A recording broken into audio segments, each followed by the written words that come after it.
What is up? Welcome to another episode of The Route. Here we talk about everything you need to know about how to scale your pest control company faster. I'm your host, Landon Danes. I scaled my pest control company from 0 to a 7-figure exit in 3 years, and now I founded Pest Launch that helps other owners do the same thing, scale faster, more predictably, more clarity in their business, with all the right tactics and strategies that they might be missing right now. So, super excited for this episode. It's something I've been thinking about for a while, and something I've been talking to with a lot of the owners I'm working with right now. I think it's missed in the entrepreneurial world and the business world. A lot of the groups and the things you see out there, the posts and all the everything out there is really about revenue and numbers and people and growth and all that kind of stuff. And what we forget is just perspective. And so there's owners I'm working with right now that are going through some difficult things, as every owner does. And perspective has been one of the biggest things that's helped them have a shift and ultimately helped them be way more successful. And it's not anything that a certain metric could have helped with, or tracking something better, or a certain sales script would have helped with. It's helping owners at a high level understand things bigger and broader so they can scale faster in the long run. So I want to dive into several different things that you should know as a pest control owner, and the perspectives you should have that I think help a ton. And when I say what I think you should do, honestly, it's just what I've used for me and what I've seen help other people. So take it for what it is. You can do whatever you want with it. I don't think you should do one thing or another, but if it's helpful for you, then great. And I'm going to start off with a couple analogies. So I heard this recently and I really liked it. Is everyone wants the beach house, but no one wants the sand on the ground in the house. And it was super relatable because my wife and I went on a vacation to South Carolina, and we stayed at a house pretty close to the beach. And when we first checked in, the floor in the kitchen had a little bit of sand in it, and our bedroom had a little bit of sand in it. And we were like, "What the heck? Why is it dirty? Why is it messy?" And while we were there for the whole week, we realized every time we got home from the beach, the sand would track in. There was a wagon with all of our beach toys and stuff for our kid, and it's just like, oh, this is kind of a nuisance. Like, I can't really enjoy walking around. I got to wear shoes in the house all the time. I'm never as comfortable. I can't just have like my socks or bare feet. And what you understand is, if you want the benefit of a beach house, then the cost associated with it is sandy floors.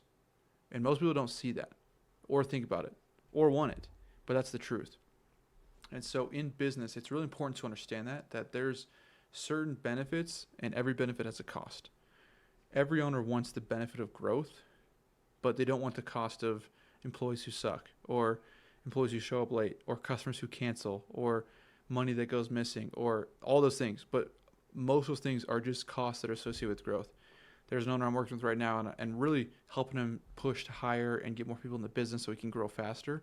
And he hasn't really hired much before. And he's called me a couple times frustrated with all the no-shows he's getting for his interviews. And of course, there's things you can do to improve show rate and vet people better and screen people and all that kind of stuff. But the thing I'm telling him is, hey, this is one of the costs of growth, of hiring, is there's going to be no-shows. There's going to be time on your calendar that you have blocked off for hiring and interviews, and then you sit down and someone doesn't show up. And the next guy doesn't show up, and the next guy doesn't show up. And now you spent an hour and a half that you feel like, what the heck? I could have been doing this. I could have gone out and got 3 sales, and I just sat here all day because I was waiting for guys to show up. But that's the cost. And so you can't desire the benefit of growth, of hiring, of new employees, if you're not willing to face and accept the cost of no-shows. And it just goes with everything in business, like the beach house, like the hiring and no-shows. Everything has a cost. And so as you scale, as you grow, as you think about your goals, start to try to think about the cost associated with it and accept it early on, because you're going to have to accept it at some point. And most things you might not know what the cost is up front, and then it'll hit you later on. And once it does hit you, think about that and accept it. But it's really important to understand that everything you want in life, everything you want for your business, all those benefits, all those great things you want has costs with it. And if that cost is too great, then don't go after the benefit. But that's number one. Number two, and this one's a little bit more personal to me recently, but for a while I've had a goal of running a marathon. And it's been pretty daunting for me because it's like, wow. I mean, I remember getting back from a run. I don't run super often. I run every couple weeks and just get some cardio in.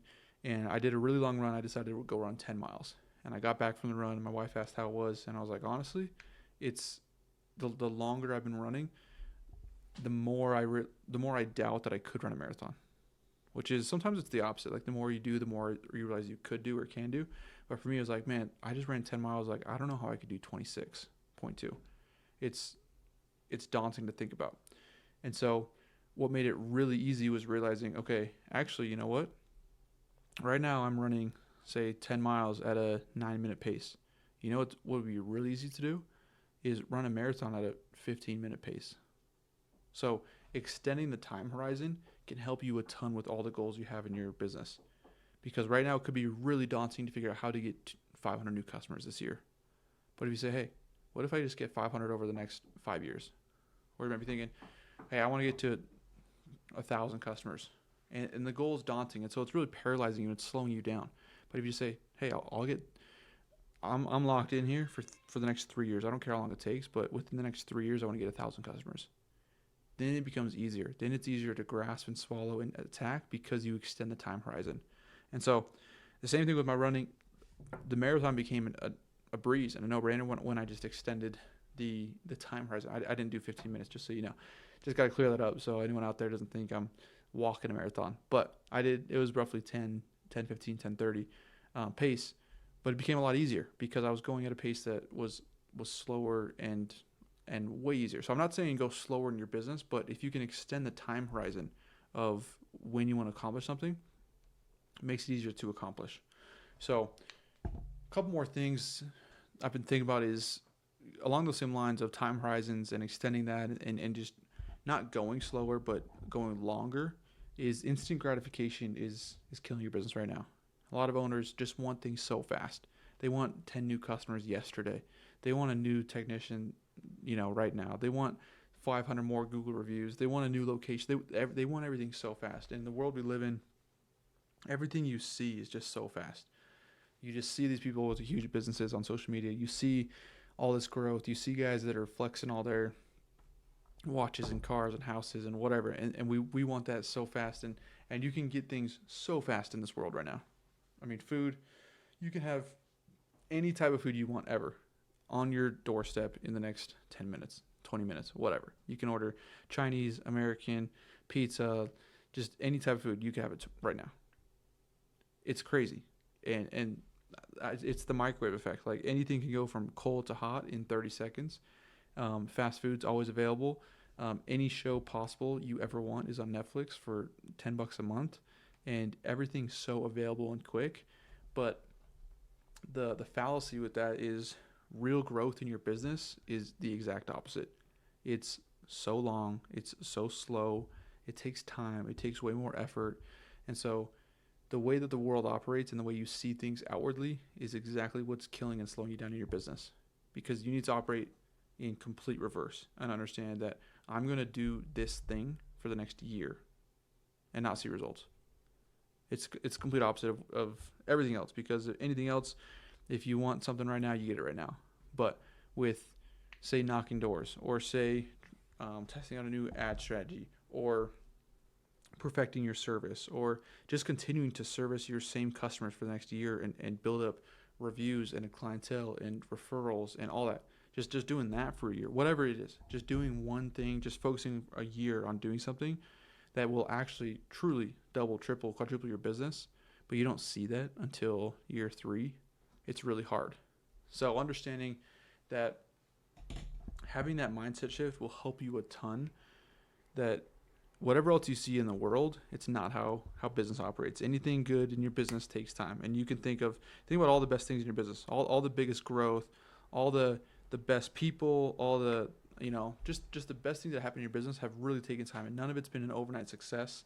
None of it's been just like, boom, popped out of nowhere and now it's here. It's been things you really worked at and things that you focused on and your team focused on, and that you set goals and visions towards, and there was failures along the way, and there was days when you thought it would never happen, and then you got there. And I was reading through my journal just this morning. I was looking back to an entry from 2021, so it was 4 years ago. very, very early stage of my business. I was a month or two in, and just my entry was just very candid about, man, I don't know what's going on. I'm not having near as much momentum as I thought I would. I'm not getting as many customers as I thought I would. Things are not happening at all like I thought I would. Like, it's just really frustrating, and it's slower than I thought. And I was kind of in that place of just having that instant gratification pull me away from the true aspect of business. But also, I mean, business is hard, and there's days that are just like that, and things feel like they're falling apart. But one of the biggest perspective shifts I've had since then, and I really try to remind owners of that I talk to, is zooming out 10 years and thinking, where will I be at in 10 years?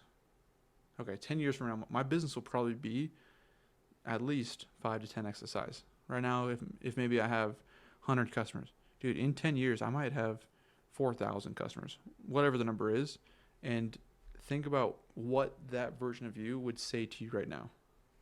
I've got a couple guys I'm working with that are really just getting off the ground, and I applaud them, admire them. I've been in their shoes, and it takes me back to those days. And I look back now, and those are great days. Those are so fun. But in the moment, it's so hard. And there's things that are going sideways, people that are quitting on them, guys that are stealing from them, and any owner who's hired and put trust in people has experienced that.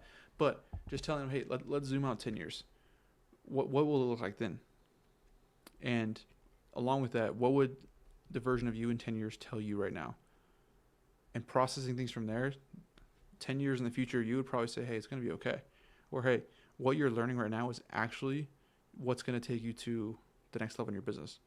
Or, hey, these things that you're figuring out and working through and struggling with is the exact lessons that you're going to need 3 years from now when this next thing happens. And so just stick with it. And having that perspective is really helpful, because when we get so caught up or bogged down in the day-to-day and in the just laser focused, like right now, we forget about that. We forget that, okay, my business is not going to go under tomorrow. Like, it might feel like it is, but it's not. There's a lot more life to it. It's going to be okay.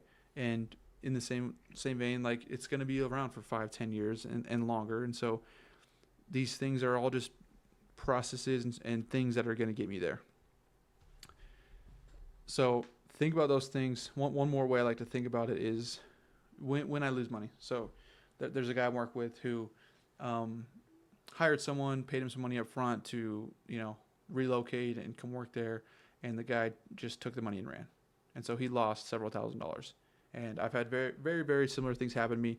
Super hard. I mean, it's super hard to have that happen. And we can talk a whole nother episode about that side of things. But what I told him, because he was really struggling with it, and it was a day or two later, and he's just really going through it and frustrated with himself and, going through all those emotions. And I said to him, hey, the reason that you're frustrated now is likely because you feel like you lost money.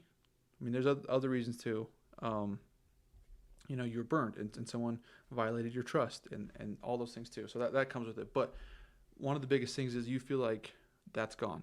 But an easy perspective change that's going to help you right now and forever is, rather than saying, oh, I lost a couple $1,000s, say, okay, I actually just paid a couple $1,000s to learn X lesson. And so we talked it through, and I asked him, like, what lesson did you learn?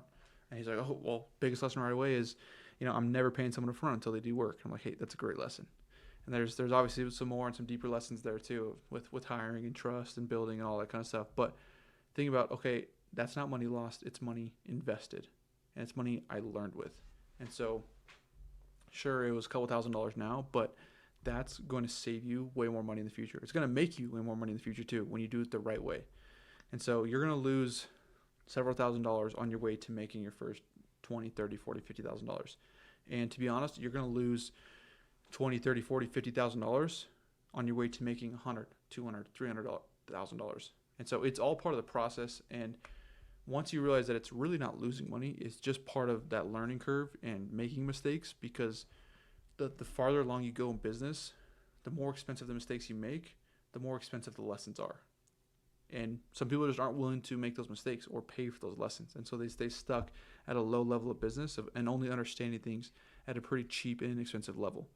But the higher you go, the more you're going to lose, but also the more you're learning and the more valuable those lessons are. So really just take that time. It's just been on my mind quite a bit with guys I'm working with, and thinking back to me, my journal entry and things with my marathon. I mean everything, and things I've heard recently online is there's tons of business owners out there. There's tons of guys growing faster than you, growing slower than you. There's tons of guys who wish they'd be in your shoes. And that's something I remind guys I work with all the time is, hey, it could be really hard with you right now, but just know that 99% of people would love to be in your shoes. They would kill to own a business and to have that freedom and have that just the flexibility and the opportunity not only for themselves but for employees, and to better themselves and to grow something and not be just a employee. So many people would love to be where you are. And sure, where you are has a lot of challenges with it, and there's a lot of things that suck and are hard and are not fun, but most people would trade to be where you are. So just remember that, and then also zoom out and think, hey, what's going to matter in 10 or 20 years? What would that version of me say to me now? And using those perspectives, using the perspective of tuition paid rather than money lost, because, man, in business, I think one of the biggest things you'll learn is, I mean, you'll hire so many people there and customers, and you'll work with so many people and interact with so many people that you put way more into than they ever give back. And there's guys that you'll train and work with and shadow and pay for things for and set them for success, and then they just leave one day. No thank yous,